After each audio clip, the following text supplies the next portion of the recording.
Guys, how are you? I know it's been a long time. I shouldn't have disappeared. I understand, but I haven't been having a good time. I tell you guys, I fucked myself up last time. Uh, I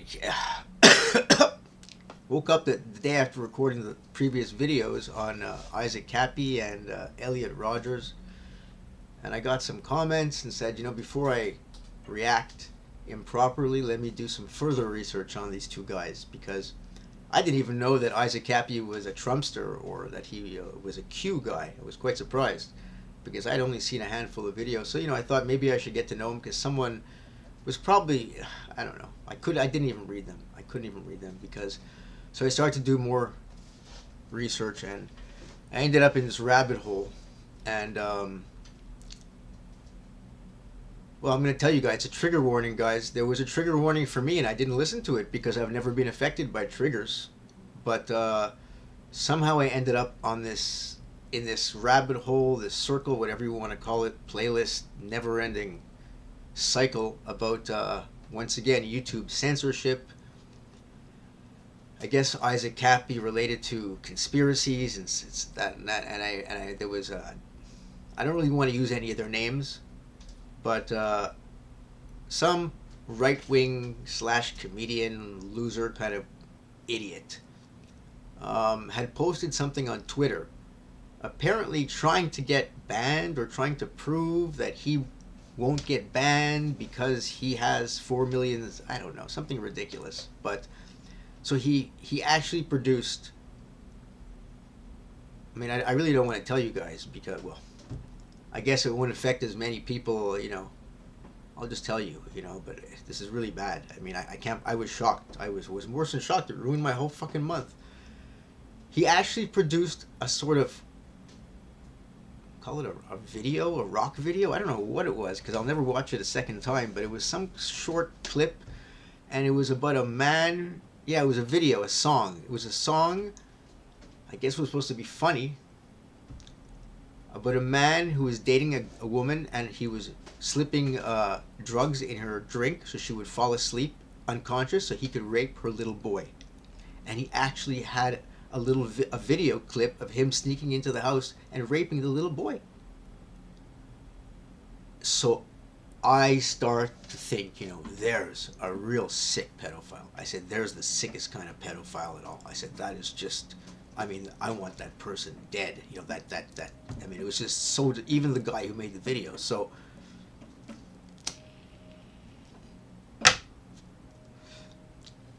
5 minutes later, actually, it was a while later. It actually took me a few hours, I think. It struck me. Wait a second. That's exactly what my father was doing to us. The only difference was that it wasn't his girlfriend; it was his wife, and the kids were his own. But he was waiting. I remember he used to come into my room and used to check if I was sleeping.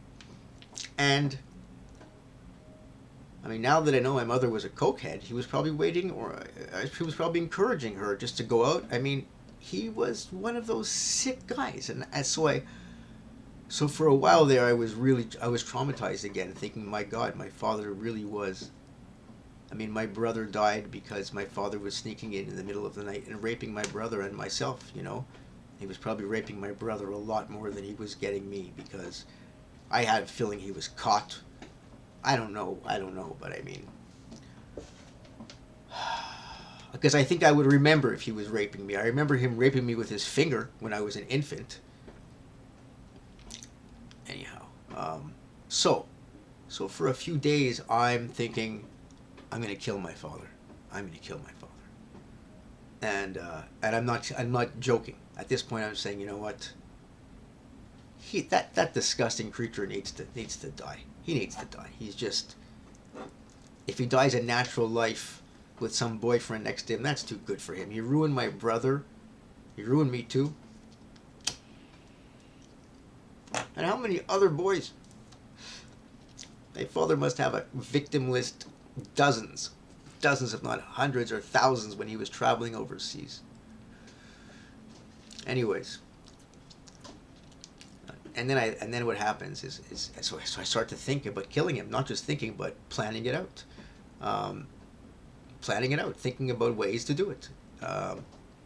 and making sure not to do any Google searches about it because I'm not that stupid, but I'm pretty stupid. So what happens after that is I decide, you know what? Again, I think, my father's so old, it's like, it's just pointless at this point. So my attention turns to the person who makes the video. I won't tell you his name. And I start researching him. And I'm angry at him. I want to kill him. I mean, basically what I'm trying to tell you people is I was undergoing major homicidal fantasies like I've never had before.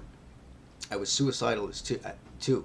After Isaac Cappy, for a few days, even now when I see him, for what happened was for a few days I was thinking, it's like maybe I recorded this video and uploaded it. I don't know if I did, but I was thinking, how else do you end a channel when you're going crazy, and you're crazy like I am and like Isaac was, and damaged by abuse, and if at some point you feel you're never gonna heal, because people often don't completely heal, there's this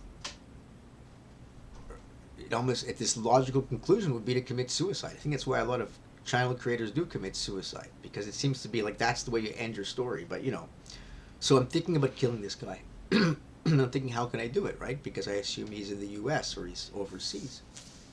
So I'm thinking about mail bombs or sending him drugs that are laced, and I'm trying to get as creative as possible.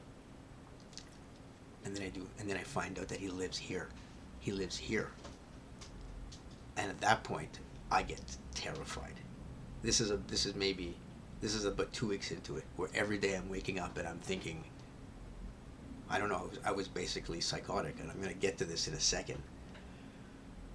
So when I find out he lives here, I froze. I don't think I moved a muscle for like 3 minutes, because I couldn't believe it. It was like I felt the fangs come out, and I thought, my God, I can go out and I can reach him. I can reach him. But then my cortex comes in, and I'm thinking, holy fuck, I can't seem to control this.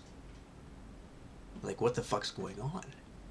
And I don't know what it was, but at some point I remembered, oh no, I found Seroquels. Remember I was on Seroquel? I think this was the problem. I went off them. Last time I was recording videos, I was so sick of them, and I felt it was making me depressed, and it was making me depressed. So I threw them all away. Luckily, I was cleaning my couch, and I found a whole bunch.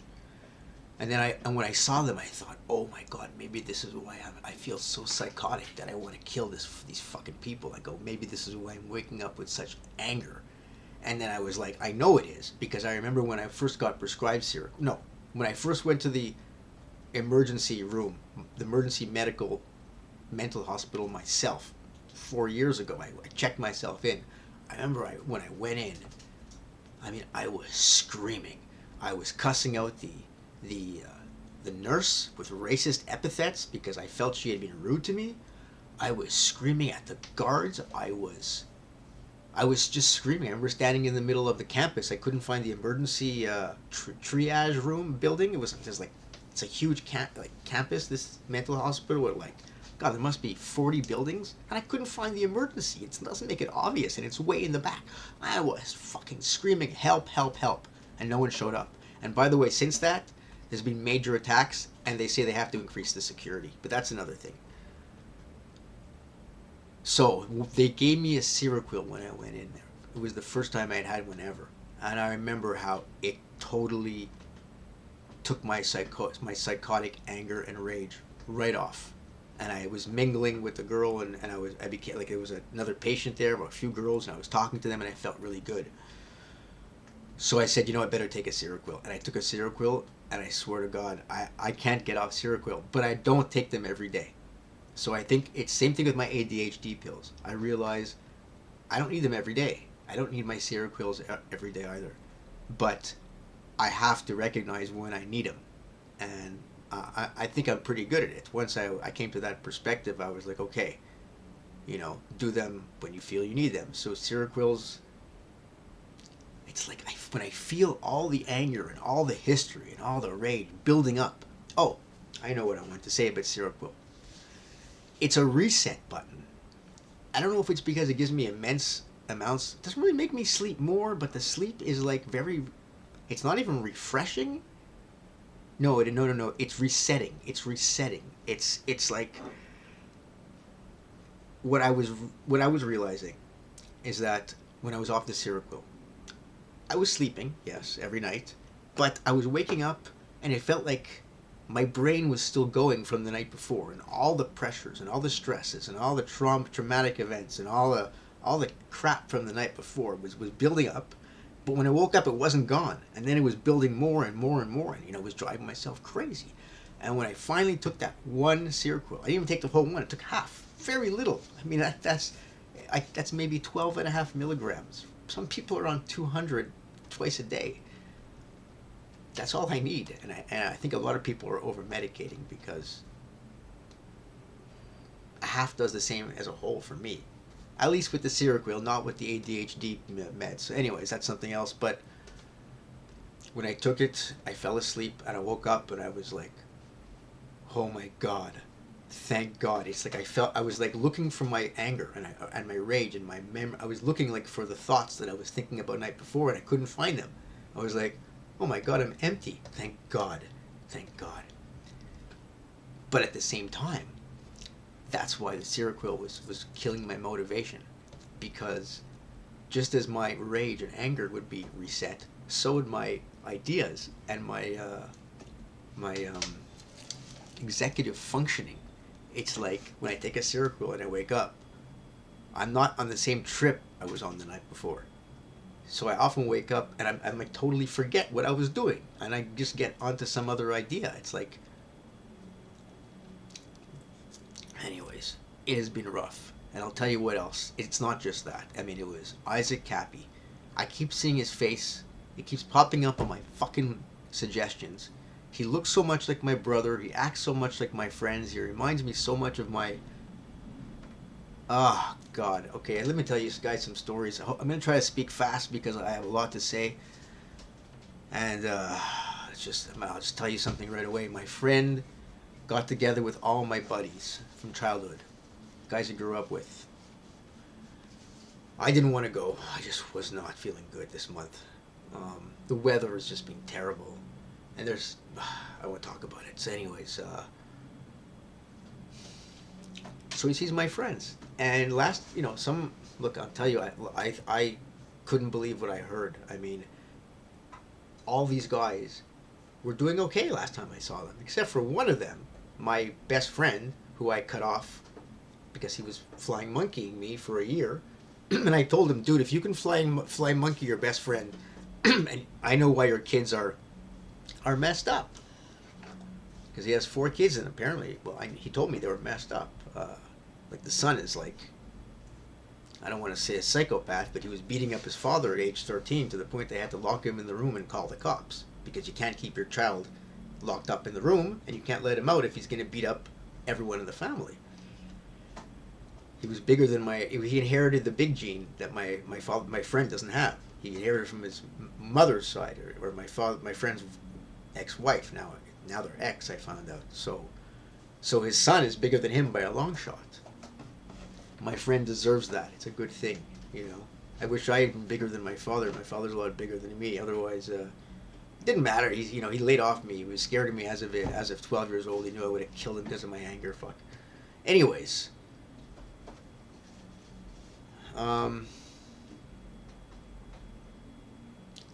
Yeah, so I'm dealing with this. Okay, so my friends. I'm going to tell you the guy something, man.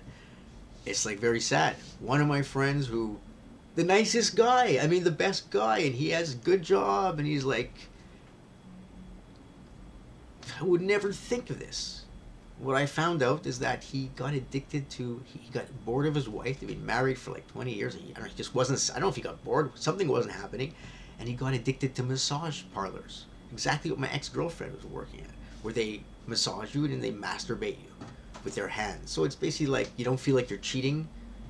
And my ex-girlfriend told me it's a lot of guys like that. It's men who are married and the marriage is not going good. They need someone to talk to, and they don't want to feel like they're cheating.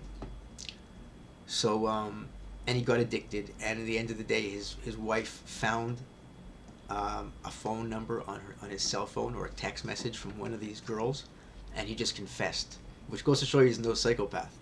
He just confessed. He said, "Look, I'm not happy anymore. It's, this is what I've been doing. I got addicted. I don't know why." And so now he's lost his wife, ex-wife, and now he's living with his parents because when you get divorced these days, the woman takes everything. So this guy who was doing great, family, 3 kids, like same culture, like the kid. I mean, anyways, didn't work out.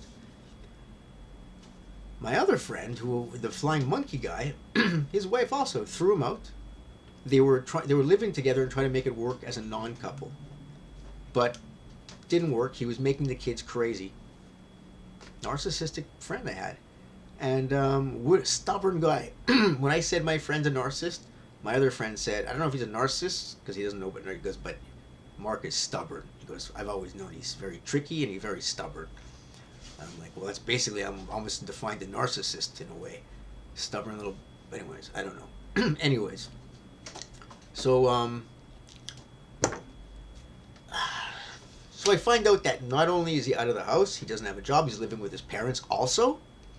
These 2 friends are 49 years old like me. And they're living with their, and I thought, and at this point I'm thinking, my God, like, I feel like like I didn't know how to feel because they seem like they're having a worse life than I am. And here I am making videos about woe is me. So my mind again got screwed up at this point, thinking about just so much emotion this month. And he can't see his kids because he's narcissistic. So the wife did something and just said, get out, and never want to see, like she realized she has to deal with the kids on her own. And then whenever he's involved, he makes them up, just like my father. My mother, narcissistic as she wasn't she's a woman. Maybe it's not the thing that's a gender thing. My father would just get us riled up and crazy and fighting, and my mother was good to handle us. She knew how to manipulate us. And then I find out something, the worst of them all, of my friends, the worst. This is very, very tragic. I mean, this also depressed me, and whenever I think about it, I want to cry, man, because, well, let me just tell you, the psychopath. I told you about this guy so many times. He's in jail, right? Well, he was in jail, but since I've been doing this channel for 4 years, he's actually on probation. I couldn't believe he was out already. Because here, when you do time before you're charged, before you do your trial, it's counted as double. And he was the only one of the 6 arrested, they wouldn't let him go. So he got out early. Because it's ironic, because he was the ringleader. No, I don't think he was a ringleader, but I think he had the most previous, he was a psychopath. The judge probably looked at his criminal record and said, we're not letting this guy go.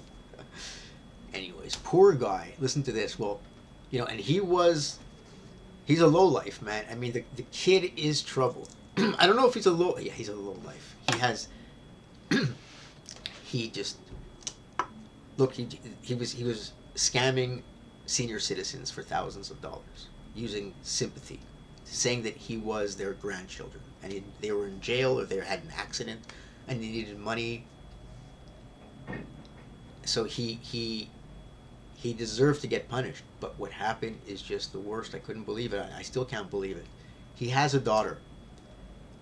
Obviously, out of wedlock. He's a psychopath. He just dated. I don't even know if he ever dated the girl, but he has a daughter, and he keeps in touch with his daughter. Their daughter needs a father, and I'm sure he likes having a daughter. Right? It's pretty cool to have a daughter, I suppose. So and he's in jail, so to have anyone call him, I'm sure, is very nice. The girl's 19. Apparently she's very beautiful, healthy. This is the story I heard. She goes to a party, I don't know if a rave, but just a guy I've dated a million times taking ecstasy, and apparently was cut with fentanyl. I don't know if that's true. Maybe she took a fentanyl. Who knows? End of the day, she overdosed, but she didn't die. She ended up in a vegetative state.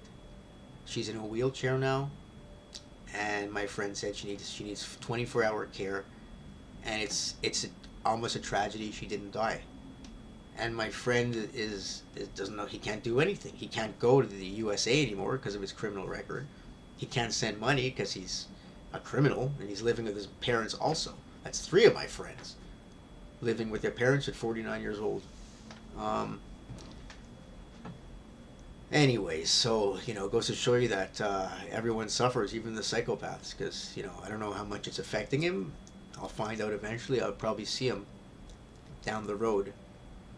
I'm not sure when, but so that was that, and then there was something else, guys, that really is gonna sound so crazy to you, but it's like it's ruined my peace of mind. It's ruined me, and you're gonna laugh.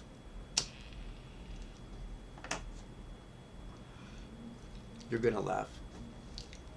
It's funny, but it's not funny. It's funny, but it's sad. When I'm feeling very depressed, I guess now it's been about 10 days. It's probably been 10 days ago. I'm walking around. I think this is before I took my Seroquel. Yeah, and I was walking home, and I was just because of the weather. There's no cans, and because of the weather, there's millions of people out there because it's not the winter. In the winter, I can make a living because there's just a few guys doing this. In the summer, there's thousands. But if the weather isn't nice, so it's actually harder now. Ironically, it's just been the worst weather. The worst. I keep asking God, "What do you want from me, man? Give us 3, 4 days nice weather so I can accumulate some cash." Okay, so I'm walking home and I'm just feeling like so low, and I see this little pigeon on the ground, and it's looking up at me, and it's obviously not doing well. I pick it up and I look at it, and it's just looking at me, and it's the cutest little. I love birds, especially since YouTube. No, I always love birds, but there are birds I watch on YouTube channels that I'm subscribed to. So I bring him home, and it's a her actually, and I'm in love with this bird. She's the sweetest. She lets me kiss her. She's quiet. She doesn't make any noise. She's clean, and she doesn't want to fly out. Well, she can't really fly at that point. So I'm nurturing her, and I'm seeing slowly but surely she's kind of able to fly, but I bring her to the park and I try to let her fly with the birds, but she doesn't really go with the birds. And she's walking around, all the other birds are looking at her like, what's going on? And it's not happening. So I take the bird back, and I'm happy to have her home. And a couple of days later, or the next day, I'm looking at the bird and I'm thinking, the bird's making a mess here. I didn't expect to have this bird. I don't know if she's happy here or she's not happy. It's not fair. I'm a human. She's a bird. She should have a boyfriend. I was able to tell she's a girl because when I brought her to the park, there were some boys chasing her. It was quite obvious at that point she's a girl. Like then I looked at her face, and on YouTube she's a girl. So I take her. So then I say, you know what? Like the bird's just like ruining my life because I was supposed to have a studio going where I'm sitting. I kind of have it. It's kind of like it's getting there here, but it's still not there because I have a small apartment and the bird's right here. So I'm like, I can't do it. So the bird's got to go. The bird's got to go. So the next day, I bring the bird to the park, and I just let the bird go, and I say, screw this bird. I'm going home. So I walk home. I get home, close the door, and it's lonely in here. And I think to myself, oh my God, what did I do? I love that little bird. She's the cutest thing I've ever had. She's so sweet. I go like, I miss the bird.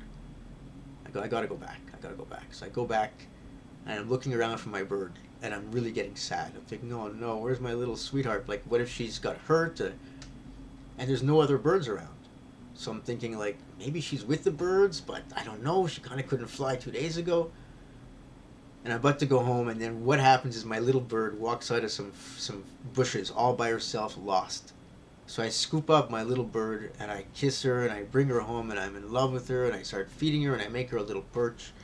And I think, what was I doing?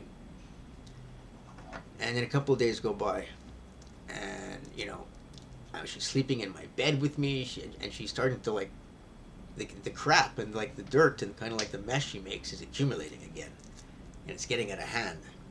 And it doesn't take long till I wake up and I look at the bird that I love so much just the day before, and I think, fuck, man, bird's gotta go. Bird's gotta fucking go, man. Get that bird out of here. I bring the bird to the park early in the morning. I figure she has the whole day to learn how to fly. Someone told me on the internet you should bring her early in the morning. If she has the whole day to mingle with the flocks there, she'll learn how to fly. So I bring her in the morning, and I let her go. I put some bird seed, and I just say, okay, goodbye, my bird, and I walk home. And I start building my studio here again, well, cleaning up because that, I started getting ready again to get my life back. And then I see the sun going down, and I think, I should go check if she's there. I mean, what if she's like misses? What if she's like in trouble, right? So I go back just as before the sun's going down. I look around and I don't see her. I don't see her at all. And I bring my binoculars this time. So now I'm like a stalker, okay? And and I can't find my bird. And I go home, and I'm depressed as hell. I go, my God, what did I do? I go, it's so lonely. I go, and then I realize, my God, I have borderline. I still have borderline. I go, this is exactly what I did with all my girlfriends. I would think it's not. It's like my life is not. And I freaked out. I got depressed again. I still depressed. I'm still feeling major anxiety because I realized, man, I overcame the like shock of my parents, but my borderline symptoms, I'm only able to handle life because I don't have a girlfriend, I don't have relationships, I don't have a job. But as soon as I get something, it comes right back, and I'm fighting with it. Like, okay, let me just finish it. So I'm really depressed, and I say, like, I'm just gonna roll a joint and go to the park and be depressed. That's my park. I go every day. There's a water fountain there, so I figure I'll go sit at the water fountain, talk to some people, and just get my mind off my bird. And I'm like in tears. And I'm walking there. It's about 300 meters away. Halfway between there and here, there's a few restaurants with an outside patio with maybe 100 tables and, full of people. Across the street from the park, across the street from me, just in the middle of the way. And oh my God, I'm walking with a joint to the park. And what do I see? In the middle of the patio, in the middle of the 100 people, I spot her, my little bird. She's walking all alone, looking at all the people in the middle of the patio, and I think, oh my God, my bird. And then if you can just hear the Hollywood music, I can just hear the romantic music going, like this victory romantic theme.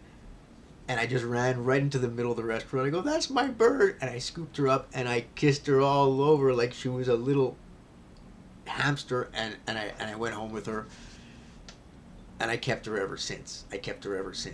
But the problem that I'm getting at, and it's not funny. It's not funny. I mean, it's not funny. It is funny, but it's not funny. It's that I still wake up. I'm still constantly going through this push-pull with her. I'm getting angry at her, and then I'm loving her, and now I totally upset her because she spilled over some apple juice, and then I was screaming at my bird for the first time, and I'm like, dude, I haven't changed. I can't control myself. Even though I know what's going on. I'm like watching myself, and I go, dude, okay, don't split black and white. Like, don't let it, can't you, but it's very difficult. I don't know if it's difficult, but it's my personality. I think this is what Dr. Grande keeps saying, that when it comes to personality disorders, it's not like certain parts of it, yes, are more like symptomatics that you can control, and they're not really part of the core personality. But this splitting, it doesn't feel like splitting when it's happening. It just feels like getting fed up. But I know that it's not getting fed up. It's projecting my fucking mess of a life onto the bird. That's what it is. It's what it is. It's when I'm angry and I come home and I'm just like, my studio's not ready. Look, I can build my studio. I can put my fucking bird somewhere else. I mean, I can build her a cage. I can do it. But no, instead I scapegoat the bird. You know what I mean? And it's just like, exactly like my girlfriends. I would meet them. My life would always be shaky because even if I had a job, was making money, I was always a mess in some way, right? So I'd meet her,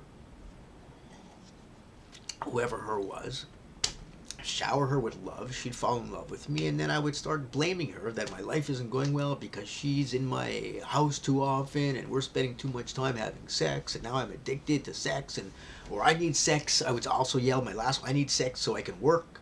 I need sex in the morning so I can. I mean, I would just scapegoat and blame them for fucking everything, and I'm doing the same thing to my bird. And then something else happened, and this was last night. I think it was last night or 2 nights ago. I can't even remember anymore. I found a trampoline a while ago. Might have told you guys. Dragged it home on my back, even though I don't have room for a trampoline. So I put it on Craigslist. No one wants to buy it, so I put it on Craigslist for free. I get a call from a girl. I tell her to come over. She comes over. Should be a 5-minute interaction, but we start talking, and she stands around, stays around here for 2-3 hours. And she asked me for my channel. I end up telling her everything about my traumas and everything that I'm doing, revealing way too much about myself. My boundaries were like way off down.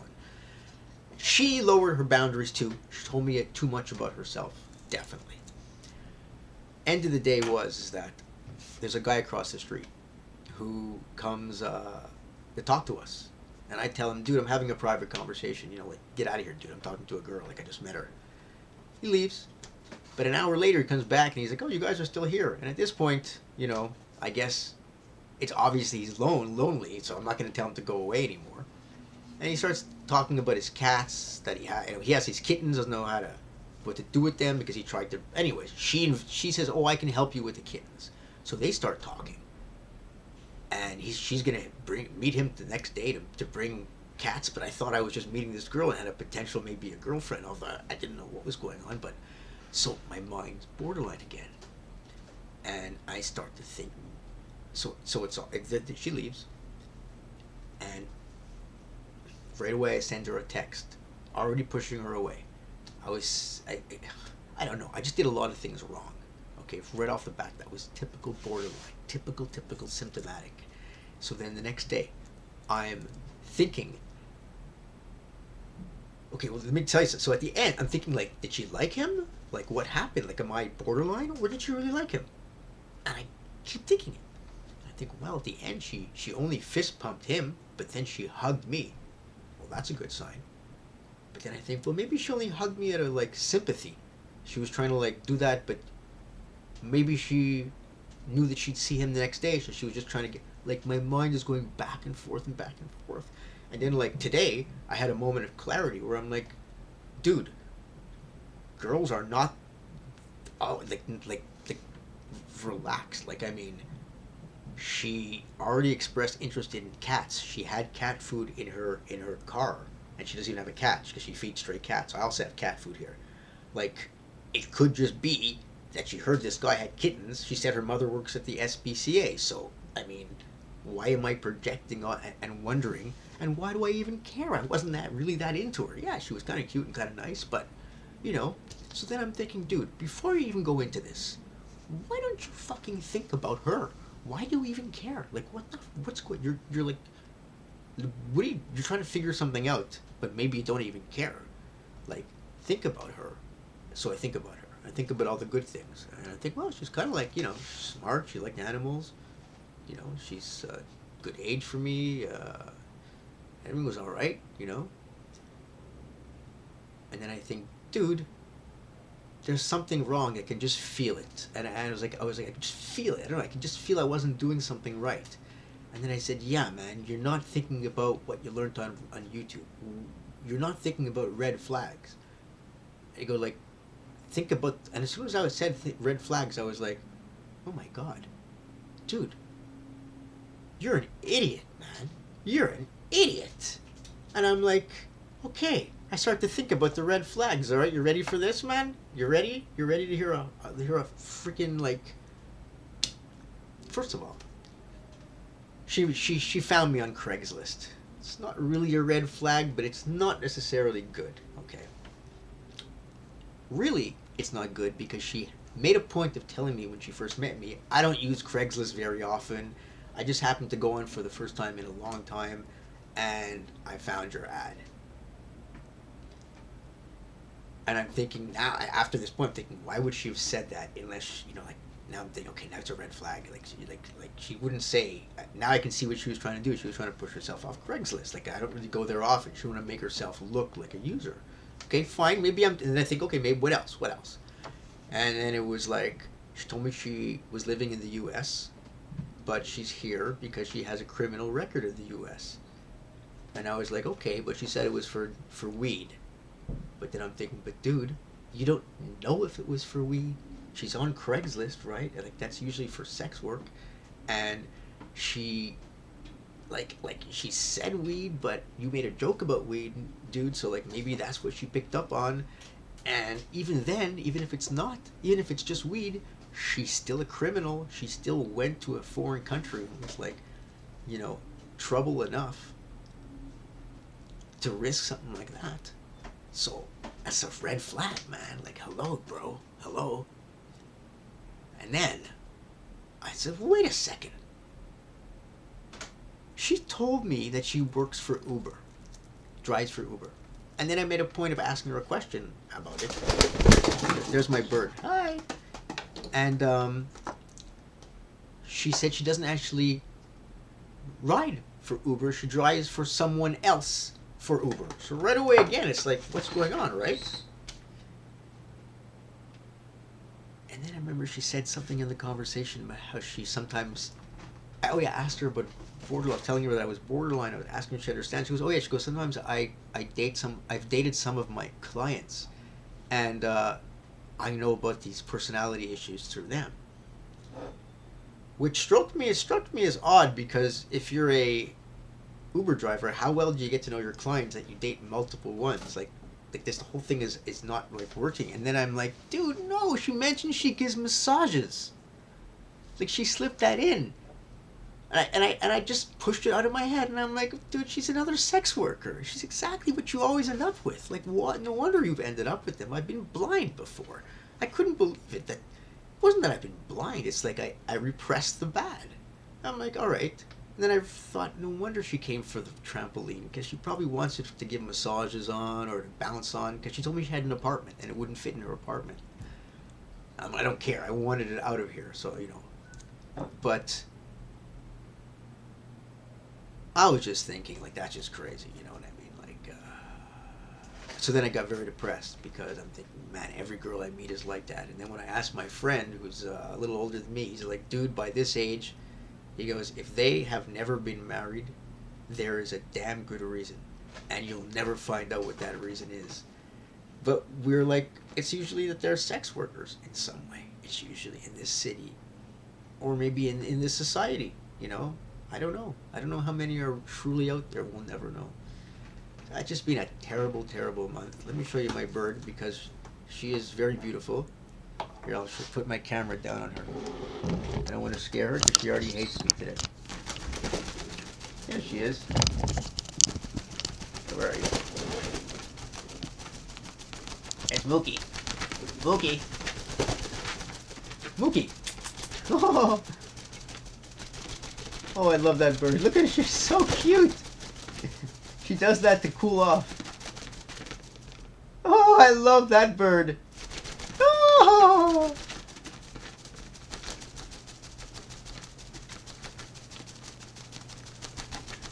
Oh, my little Mookie. What a nice show she's giving you guys. Wow.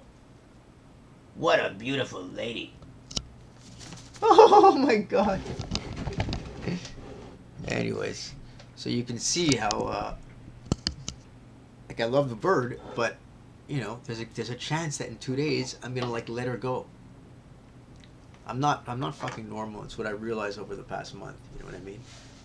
And that's why I haven't been on the internet, because I got triggered, and I was truly going down a bad path there for a while. And I'm not really in a good space. I gotta say, I'm not really in a good space. Another thing that happened is that construction, just like last summer, construction, and it's been loud. It's been loud.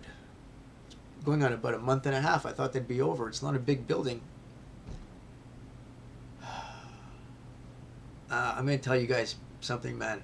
Oh, something else. I have seen so many channels. Oh, another thing that got me depressed.